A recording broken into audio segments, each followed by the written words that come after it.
Marathi sentences with prepositions. Before म्हणजे आधी. शाळा सुरू होण्याआधी मी आलो. I came before the school started.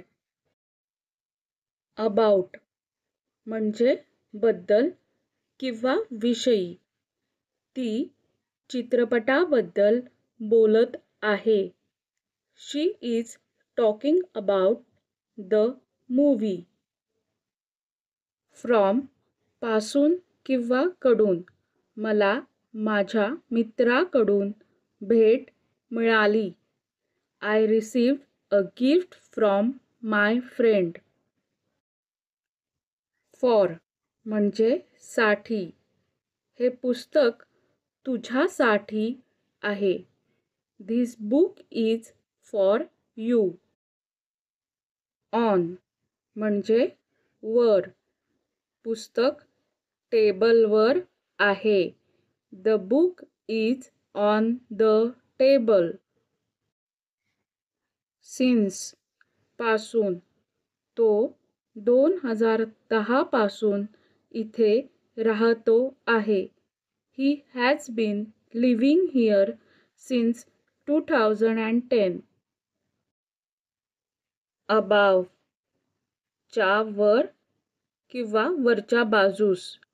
घड्याळ दरवाजाच्या वर आहे. The clock is above the door. Under म्हणजे खाली. मांजर टेबलाखाली आहे. The cat is under the table. Over म्हणजे वर, वरून, जास्त. विमान शहरावरून गेले. The plane flew over the city. Towards कडे किंवा दिशेने. तो बागेकडे चालला आहे. He is walking towards the park. Please write down one Marathi sentence और Marathi word in the comment box. कृपया कमेंट बॉक्समध्ये एक मराठी वाक्य किंवा मराठी शब्द लिहा. व्हिडिओ आवडला असेल तर चॅनलला नक्की सबस्क्राईब करा.